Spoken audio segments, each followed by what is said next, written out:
రెడ్డి వచ్చిన ఏడాది అర్థంలో తెలంగాణను పడగొట్టిండి. ఇది కుల్లంకుల్లా ప్రజలకు అర్థమవుతా ఉంది. కేసీఆర్ చెట్లు పెడితే రేవంత్ రెడ్డి చెట్లు నరుకుతుండు. పెట్టుడు కేసీఆర్ వంత అయింది, నరకుడు రేవంత్ రెడ్డి వంత అవుతుంది. కనబట్టలేదా? మొన్న అగ్రికల్చర్ యూనివర్సిటీలో 100 ఎకరాల భూమి తీసుకున్నాడు, అక్కడ చెట్లన్నీ నరికేసిండు అగ్రికల్చర్ యూనివర్సిటీలో.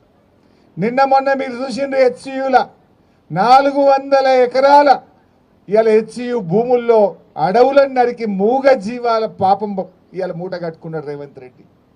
హైడ్రా పేరిట పేదల బతుకులు కూల్చిండు, హెచ్సియులో అడవులు నరికి ఆ మూగ జీవాల బతుకులను కూడా కూల్చిండు రేవంత్ రెడ్డి. ఆ మూగ జీవాల ఉసురు తగులుతుంది ప్రభుత్వానికి. మనం టీవీలో పేపర్లో చూస్తున్నాం, జంగల్ కొడితే ఆ మూగ జీవాలు జింకలు వచ్చి ఇళ్ళలో పడుతున్నాయి. కుక్కలు దాడి చేసి జింకల్ని 2-3 జింకల్ని కుక్కలు కొరికి చంపినాయి. ఇదంతా రేవంత్ రెడ్డి పాపం కాదా? ఏం పాపం చేసిందని ఆ మూగ జీవాలు ఉసురు పోసుకుంటున్నావు? హైడ్రా పెడితివి, పేదోళ్ళ ఇండ్లు కూల్చి వాళ్ళ ఉసురు పోసుకుంటువి. ఒక చిన్న పాప ఏడ్చింది, నా నాన్న కొనిచ్చినటువంటి వాటర్ క్యాన్ తెచ్చుకుంటా, నేను లోపలికి పోయి వాటర్ క్యాన్ తెచ్చుకుంటా అంటే కూడా ఆ చిన్న పాపను కూడా కనికరించకుండా పేదోళ్ళ ఇండ్లు కూల్చిండు రేవంత్ రెడ్డి. కేసీఆర్ది సాగు భాష అయితే రేవంత్ రెడ్డిది చావు భాష. కేసీఆర్ ఎప్పుడు మాట్లాడినా మిషన్ కాకతీయ కింద చెరువులు బాగు చేయమన్నాడు, వాగుల మీద చెక్ డ్యాములు కట్టమన్నాడు, ప్రాజెక్టులు కట్టమన్నాడు, రైతులకు నీళ్లు ఇవ్వమన్నాడు, రైతులకు నీటి తీరువా రద్దు చేసిన భాష కేసీఆర్ది. రేవంత్ రెడ్డి మాట్లాడితే ఏమవుతాడు?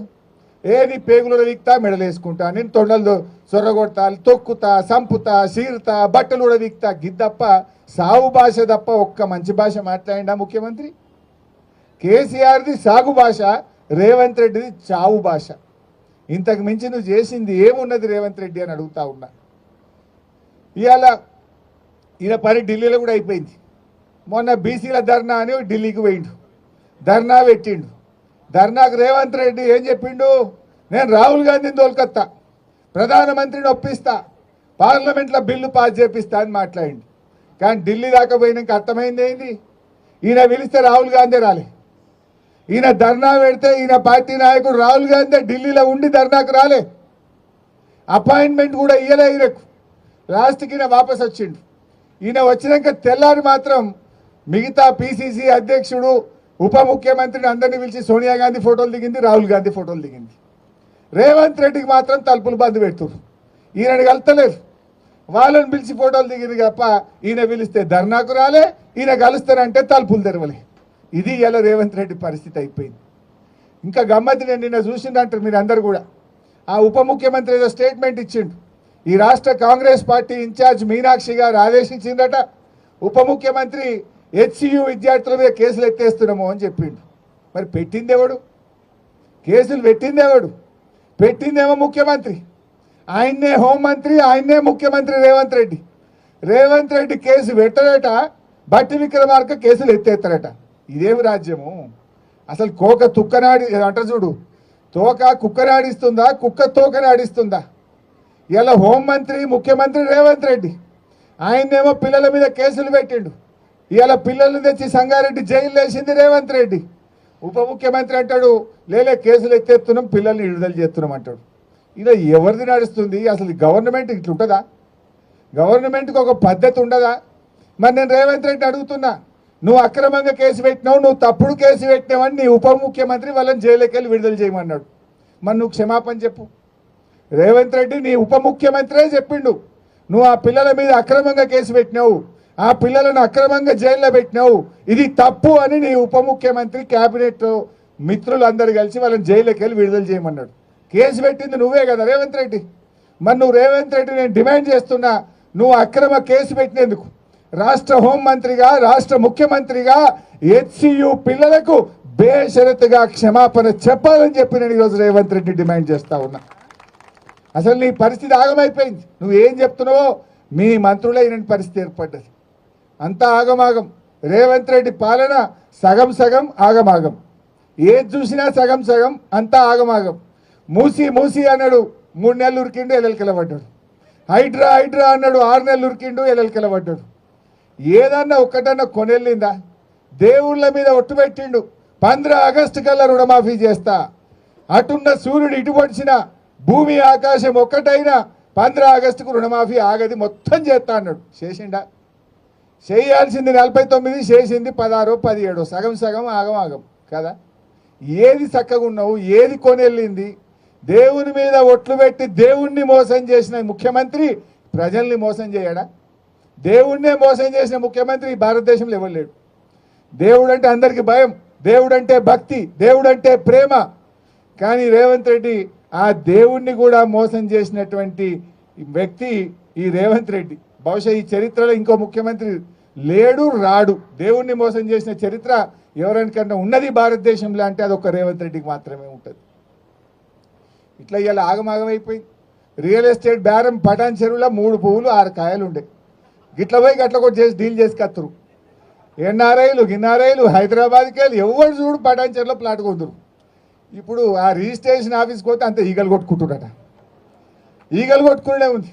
బయట ఏమో ఉంటాయి చూడు వెండర్లు, స్టాంప్ వెండర్లు. ఆడపోతే ఎవడొత్తలేడు స్టాంప్ వెండర్లు, గిరాకీ లేదు. స్టాంప్ వెండర్లో గిరాకీ లేదు, రిజిస్ట్రేషన్ ఆఫీస్లో బేరం లేదు. ఆ రియల్ ఎస్టేట్ మా తమ్ముళ్ళ పాపం ఆ ఫైనాన్స్ వాళ్ళు వచ్చి కార్లు గుంజుకపోతున్నట, మోటార్ సైకిల్ గుంజుకపోతున్నట. ఇన్స్టాల్మెంట్ కూడా వెళ్తలేవు.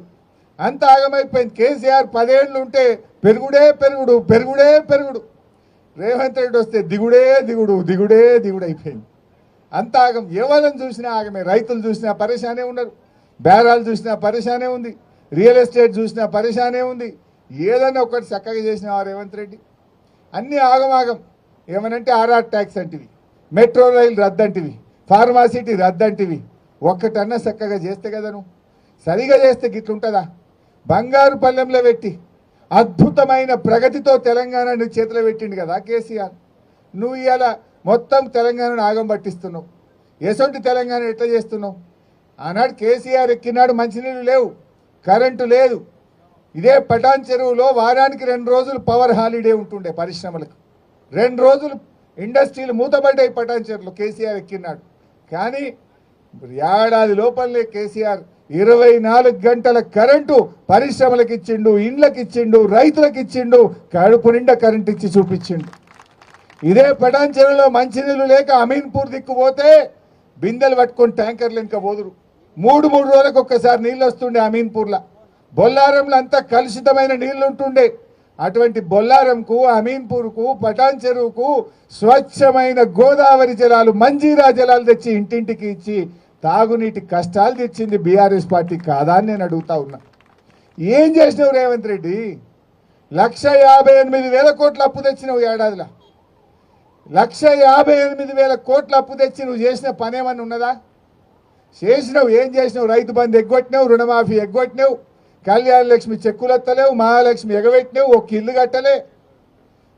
కొన్ని పనులు హైదరాబాద్లో చూస్తే మాత్రం కనబడ్డాయి. కేసీఆర్ కట్టిన ఫ్లైఓవర్లకు రంగులు మాత్రమే ఎత్తుండబ్బా రేవంత్ రెడ్డి.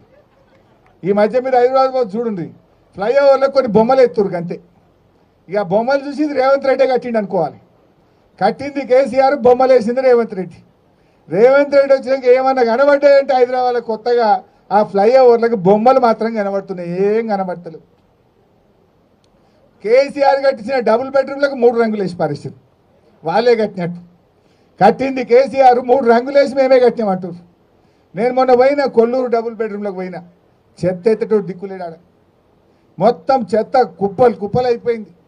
గంత మంచి డబుల్ బెడ్రూమ్ ఇల్లు కేసీఆర్ కట్టిస్తే ఆడో దవాఖాన లేదు, నీళ్లు చక్కగా వస్తలేవు, కరెంటు చక్కగా వస్తలేదు, మున్సిపాలిటీ వాళ్ళు చెత్త ఎత్తుతలేరు.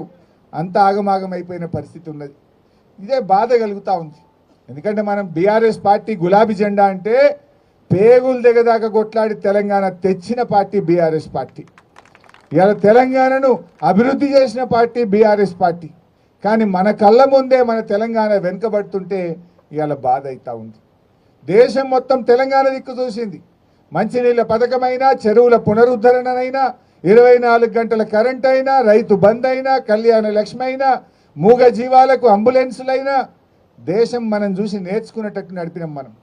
10 ఏళ్ళు దేశం మనం చూసి నేర్చుకున్నది. తెలంగాణ దిక్కు దేశం అంతా చూసింది. అన్నం, బియ్యం, వడ్లు, ఆ వడ్ల ఉత్పత్తిలో దేశానికే నంబర్ 1 అయినాం. కేసీఆర్ ముఖ్యమంత్రి ఉన్నప్పుడు తమిళనాడు వాళ్ళు జర బియ్యం మాకు అమ్మరా అని అడుగుతుండే, కర్ణాటక వాళ్ళు జరంత బియ్యం మాకు అమ్మ